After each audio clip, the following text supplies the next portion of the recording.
My name is Bill Broughton. I was a naval engineer. I started at the Royal Military College in 1953 and retired 37 years later as the senior engineer in the Canadian Navy. I also have a connection with family for the First World War. I lost my grandfather at Passchendaele and a great uncle at Ypres. So it's my privilege really to read the names of the prisoners of St. John's who fell in the First World War.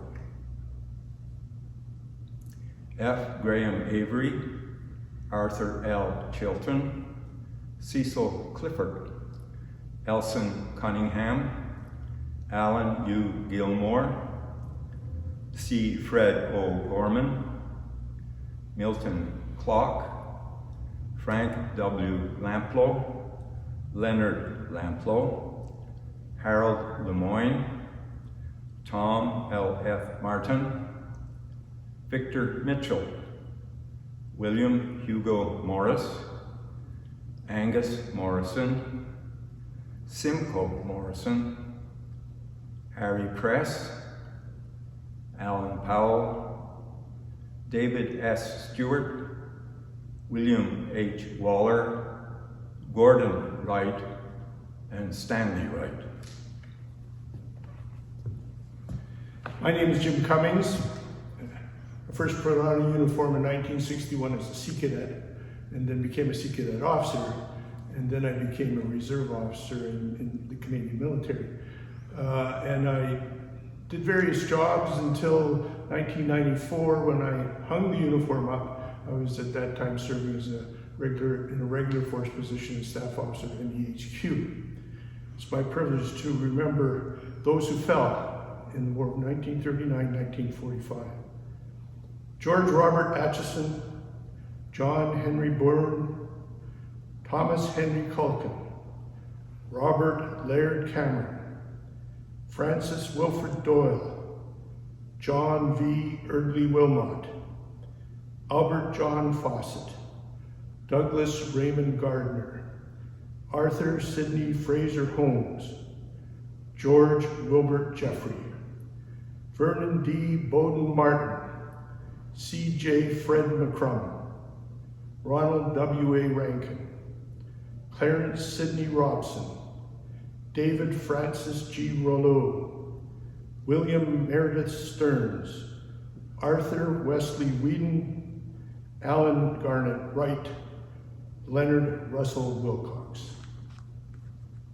My name is Gary Vandermeer. I'm the rector of St. John's, and I'm here with Barton Breen, who is our community historian. And we've just heard the names of the fallen from World War I and World War II. And as you heard those names, you may have wondered who those people were. And so I'm turning to Barton to tell us a little bit about them.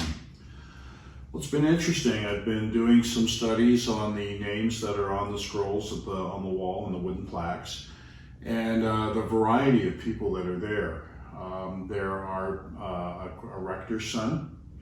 There are people who are coming from fairly well-to-do families and influential that are there. And then there are people who are just having come through the area, who are perhaps even from the UK rather than from Canada directly.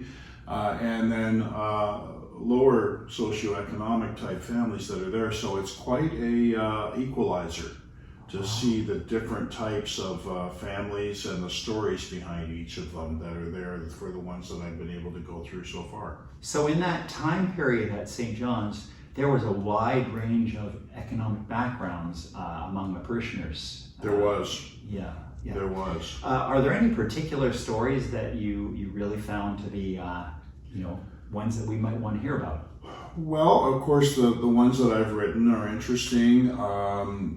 Rector Gorman, who was the earliest rector here at Grace Church before it became St. John's, one of his sons was in there, and so it was interesting to kind of get the sense of that type of an event taking place. Yeah. The two that I'm doing right now that I'm going to have a story come out around just before Remembrance Day are the Lamplow family, and two sons from the same family are on that board. And interestingly enough, the mother was called upon by the Canadian government in 1942 to actually lay the wreath representing all the mothers of veterans at the ceremony that took place at the War Memorial in 1942. Okay. So, and what about in World War I? What about the stories from that? Have you been able to find some good accounts? Yeah, in World War I, it has been a good number of veterans fell in Belgium on Flanders Field. St. John's was very well represented in those events, and so those are poetic words that come back to us, but they touch us very personally in terms of the family what was there, and then others as well in France and Turkey. So there's a spread in terms of different places that they were. There are some that served with the Canadian forces primarily, and then there are also some that were trained in particular roles that served with the British forces that were tied directly in with St. John's. So it's quite a study. As you become familiar with the individual stories, you see how it kind of played out during the course of the conflict itself.